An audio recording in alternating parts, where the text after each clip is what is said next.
Казвам се Наталия Димитрова и работя като начален учител в 84-то основно училище, село Герман. Моят педагогически опит не е в времето голям. Аз съм сравнително млад учител.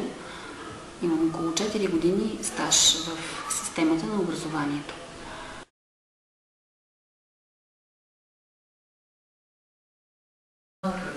Водих изключително тежък клас, който беше основно с ромски малцинства, ромско малцинство и деца с нарушения. Говоря ви за сериозни нарушения, които се свързват започват от дискалкулия и се преминава до логически структури, липса на връзки. Децата бяха обследвани, но прогресът и работата с тях беше много бавен, мъчителен. По никакъв начин стандартните работи с ученици, методика не ми помагаше. Най-големият проблем е в математиката. Но толкова голям, че изпитвах истинско отчаяние и нежелание, може би не става за тази професия учител. Чудех се дали въобще да продължавам и на къде да тръгна. И тогава се появи джампмат. Записах се твърдо в обучението по джамп и още първата година отделих през ваканциите цялото си време, за да разучавам и разглеждам системата.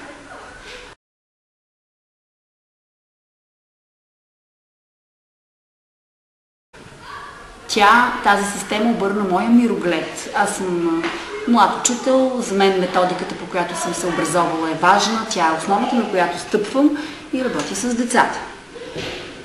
А това, което видях по джамп, напълно смени света, в който работя и живея. И така започнахме в 4-ти клас с този труден за мен проблемен клас да работим по джамп. Буквално се върнахме от събиране и изваждане до 20. Когато вече чрез средствата на джамп започнахме да разглеждаме какво е събиране, какво е изваждане, какво се случва, зависимостта между числата, как се реализират и с тези елементарни стъпчици, по които бяха дадени, имах абсолютен прогрес и децата с удоволствие оставаха да работят с часовете. Спря онзи негативизъм, спря, особено от ромчетата, това беше изключително показателно, нежеланието да присъстват в тези часове, да пишат. Тетрадките и листата, с които работихме, бяха много ефектни, искаха да ги отцветяват, не просто да решат задачата, но и да я довършат, да я развият.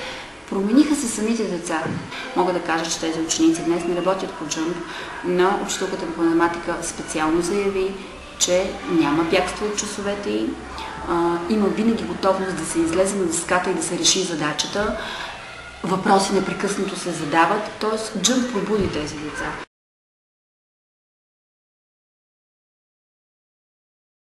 Мога да кажа, че ние сме задължени да купуваме тетрадките по методиката на одобрена от Министерството на образованието, работим с просвета и имах възможност да сравня дали им харесват джамп или им харесват обикновените тетрадки по математика.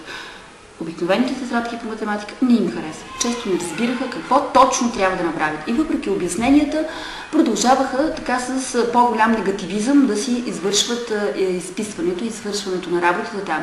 Искаха изцяло да работят в тетрадките джамп. Харесваше им, след като приключат една задача, да отцветят, да направят някакво откритие в страничката, да ми го покажат. Не просто да приключат с задачата, ами да търсят още и още.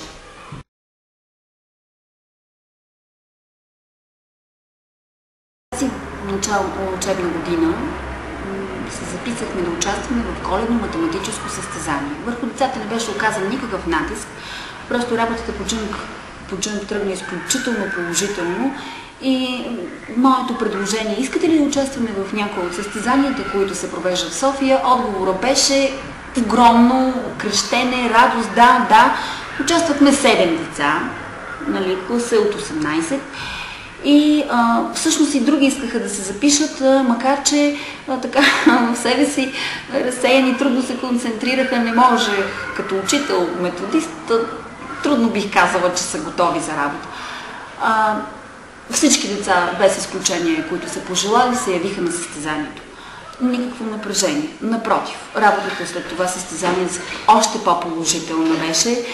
Класирахме се на челни места, в първата тройка имахме и с първо място, и с второ успели ученици.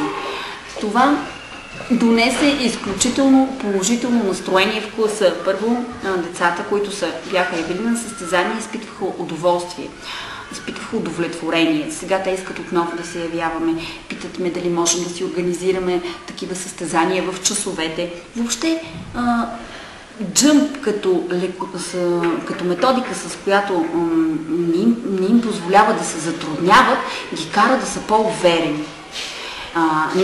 Не само по-уверени, да имат амбиция, да имат желание, да имат спортна нагласа и да искат да се справят по-добре.